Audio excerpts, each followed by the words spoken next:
Subscribe to our YouTube channel and press the bell icon to get the latest updates.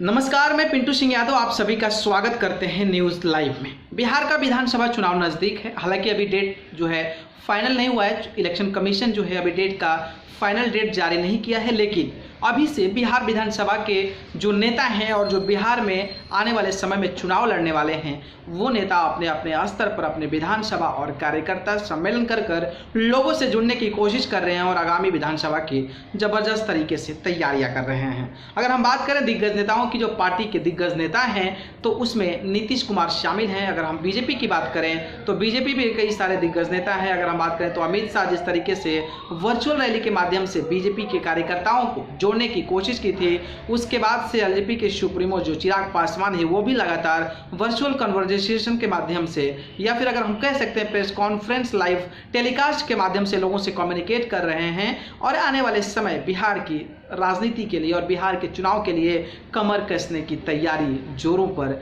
लगाने के लिए हर नेता जो है अपने स्तर पर जहां तक प्रयास हो सकता है कर रहा है। क्योंकि कोरोना के चलते बिहार में लॉकडाउन भी है, तो लॉकडाउन के चलते कई सारी ऐसी स्थितियां हो रही है जिसमें कि आप बहुत सारे भीड़ को इकट्ठा नहीं कर सकते हैं। लेकिन अगर हम बिहार की राजनीति के दूसरे साइड बात करें तो दूसरा जो अलायंस है वो महागठबंधन का है। और महागठबंधन में आप सभी को पता है कि तेजस्वी यादव यानी कि राष्ट्रीय जनता दल, आरएलएसपी यानी कि उपेंद्र कुशवाहा और कांग्रेस पार्टी शामिल है, जो कि अलग अपना गठबंधन के साथ चुनाव मैदान में उतरने वाली है। अगर हम बिहार की बात करें तो बिहार में चुनाव जब भी होता है, चाहे बिहार का विकास हुआ हो या ना हुआ हो, बिहार में डेवलपमेंट हुआ हो या ना हुआ हो, बिहार में भले ही बाढ़ आया हो, लाखों लोग डूब गए हैं, मर गए हैं, वहाँ पर रहने के लिए आवास नहीं है, कोई दिक्कत नहीं है। आपका एजुकेशन वहाँ पर सही नहीं है, आप बीए जो है 3 साल के चलते आप जो है 5-5, 6-6 साल में कंप्लीट कर रहे हैं, लेकिन आपके पास डिग्रियां नहीं है, 3 साल के बाद भी नहीं है और 6 साल के बाद भी नहीं है। ये सारे मुद्दे हवा में उड़ जाते हैं। लोग हवा बनाते हैं, लेकिन ऐसे जो मुद्दे होते हैं वो हवा में उड़ जाता है। और सबसे जो मेन फैक्टर, जो मेन अहम रोल होता है, वो आता है कास्टिज्म का, जातिवाद का मुद्दा आ जाता है और उसी पर पूरा बिहार वोट करता है, जिसके चलते ऐसे नेता चुनकर आ जाते हैं जिनका भविष्य का कोई चिंता ही नहीं है, ना ही बिहार के विकास का, ना बिहार के डेवलपमेंट का, ना ही बिहार के एजुकेशन का, ना ही बिहार के अलग अलग प्रणालियों का कोई भी सीमित समय के लिए ऐसा नहीं गेम है, ऐसा नहीं आपका एम है कि उसको कंप्लीट कर दिया जाए। और पूरा का पूरा बिहार का जो मुद्दा होता है वो कास्टिज्म, जातिवाद, भाई भतीजावाद पे लुढ़क जाता है और फिर लोग वोट करके 5 साल पछताते हैं और उसी विकास के लिए तरसते नजर आते हैं। ये मैं बात इसलिए कह रहा हूँ क्योंकि बिहार की राजनीति में हलचल तेज हो गई है। और वो हलचल तेज हुई है किस लिए, तो वो तेज हुई है उस ओवैसी के लिए, असदुद्दीन ओवैसी को लेकर। असदुद्दीन ओवैसी आप सभी को पता है कि AIMIM के सुप्रीमो हैं और हैदराबाद के सांसद हैं, जो कि मुस्लिम कट्टरपंथी के माध्यम से लोगों के बीच उतरते हैं और अपने कट्टरपंथी के माध्यम से जिस तरीके से मुस्लिमों को बातों को बढ़ावा देते हैं और जिस तरीके से लोग राजनीति करते हैं कि मुस्लिमों को दबाया जाता है, उसको लेकर कहीं ना कहीं सामने आता है। तो मुस्लिमों का एक चेहरा होने के चलते मुस्लिम जो हैं वो AIMIM के जो सुप्रीमो असदुद्दीन ओवैसी हैं उनको समर्थन करते हैं। जी हाँ, अगर हम बात करें तो ये चर्चा इसलिए हो गया है क्योंकि जो RJD है यानी कि राष्ट्रीय जनता दल जो है वो MY समीकरण पर बिहार में लगातार कई सालों से चुनाव जीतती नजर आती है। मुस्लिम और यादव समीकरण, ये जब समीकरण स्ट्रॉन्ग रहता है तो हर साल, अगर हम बात करें चुनावी साल का, तो RJD जो गठबंधन जिसके साथ भी चुनाव लड़ती है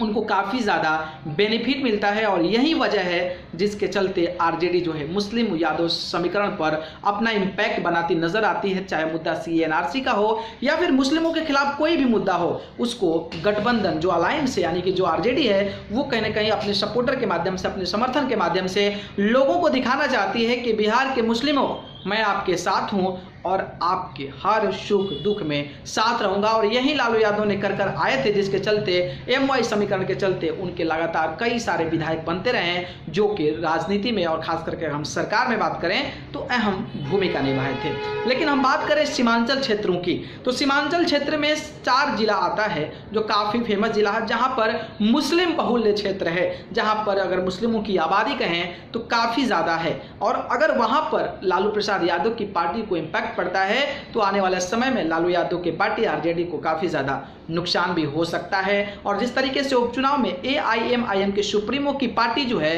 वो एक विधानसभा पर जो है वहाँ पर सीट जीत गई और वहाँ पर आरजेडी और कांग्रेस जो कि मुस्लिम और यादव की हितैषी बताई जाती है वहाँ पर तीसरे नंबर पर पहुंच गई। तो आप इसी से अंदाजा लगा सकते हैं कि ओवैसी की पहली बार ऐसा इतिहास में हुआ है कि ओवैसी की पार्टी जो मुस्लिम बहुल्य इलाकों से मुस्लिम कैंडिडेट और एआईएम पार्टी के सुप्रीमो ओवैसी भी खुद मुस्लिम हैं तो वहां से जीत कर आई, जिसके चलते ओवैसी की मुश्किलें जो है और भी ज़्यादा जो है अगर हम बात करें तो दूसरे पार्टियों को बढ़ा दी, खास करके आरजेडी की बात करें या फिर महागठबंधन की बात करें। अगर हम बात करें सीमांचल क्षेत्रों की तो सीमांचल क्षेत्र में 4 जिला है, जिसमें कि अगर हम बात करें तो किशनगंज है, अररिया है, कटिहार है और पूर्णिया है। और इन जिलों में अगर हम बात करें तो मुस्लिम बहुल्य क्षेत्र है और मुस्लिम इलाका क्षेत्र है जहां पर मुस्लिम वोटों की संख्या काफ़ी ज़्यादा है। अगर हम बात करें तो किशनगंज में 4 विधानसभा सीट है, अररिया की बात करें तो 6 विधानसभा सीट है, अगर हम कटिहार की बात करें तो कटिहार में 7 विधानसभा सीट है, वहीं अगर हम पूर्णिया की बात करें तो वहाँ पर भी विधानसभा सीटें जो है 7 है। तो टोटल मिलाकर 24 विधानसभा सीट है जहां पर मुस्लिम बहुमूल्य क्षेत्र है और वहां पर मुस्लिम का काफ़ी ज़्यादा वर्चस्व रहता है। इसलिए वहां पर ओवैसी जो है वो चाहते हैं कि यहां पर हर विधानसभा में अपनी पार्टी को लड़ाया जाए ताकि दूसरे पार्टियों को कमज़ोर किया जा सके। अगर हम बात करें तो जेडीयू और बीजेपी के वहाँ से 6 एमएलए हैं, यानी कि जेडीयू के 6 हैं और बीजेपी के 6 हैं। अगर मतलब टोटल 12 जो है एनडीए अलायंस के हैं। अगर हम कांग्रेस पार्टी की बात करें तो 8 कांग्रेस पार्टी के जो है विधायक हैं और अगर हम 3 बात करें तो वो राष्ट्रीय जनता दल के हैं और एक जो है एआईएमआईएम सुप्रीमो है। अगर हम बात करें लगातार तो 8 कांग्रेस के हो गए, 3 आरजेडी, 11 हो गए और 6 जो हो गए वो नीतीश कुमार के हो गए, यानी कि 17 सीटें जो है वो एक साथ मिलकर चुनाव लड़े थे, जिसके चलते वहां पर 17 जो है मुस्लिम बहुमूल्य क्षेत्र में 17 सीटों पर इन महागठबंधन का दबदबा था। लेकिन अब जो है अलायंस अलग हो गया है। जनता दल यूनाइटेड के जो सुप्रीमो नीतीश कुमार हैं वो बीजेपी की तरफ चल गए हैं और जो राजद है यानी कि जो राष्ट्रीय जनता दल है और जो उपेंद्र कुशवाहा और जो कांग्रेस है वो एक साथ है। तो अब जो निगाहें हैं वो कहीं ना कहीं इन 24 सीटों पर भी टिकी हुई है, क्योंकि लगातार जो है ओवैसी अपने बयानों से और अपने विचारों से और रैलियां कर जिस तरीके से वहाँ के मुस्लिमों को अपनी पार्टी में जोड़ने की कोशिश किए हैं, उसके बाद से अब ये कयास लगाया जा रहे हैं कि ओवैसी के सीमांचल क्षेत्रों में इन 24 विधानसभा सीटों पर उतरना कहीं ना कहीं आरजेडी के लिए नुकसानदायक हो सकता है और हो सकता है कि मुस्लिम और यादव समीकरण के बीच कुछ कटाक्ष हो सके, जिसके चलते आरजेडी और कांग्रेस को काफ़ी ज़्यादा प्रभाव पड़ने वाला है। और हो सकता है कि ओवैसी तो जीते ही जीते, इससे सबसे ज़्यादा फायदा होने वाला है वो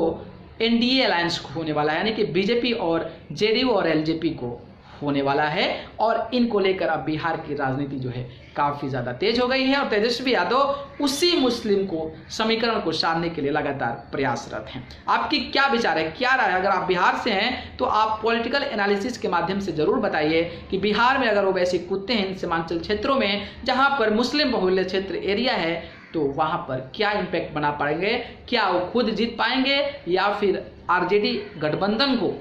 वहाँ पर घाटा दिलवाएंगे और फिर बीजेपी और जेडीयू अलायंस जो है उसको फ़ायदा दिलाएंगे। कमेंट बॉक्स में ज़रूर बताएं। अगर वीडियो पसंद आया तो इसको लाइक कमेंट शेयर कर दीजिए और चैनल को पसंद करते हैं तो सब्सक्राइब कर जरूर जुड़ जाएं। धन्यवाद। Subscribe to our YouTube channel and press the bell icon to get the latest updates.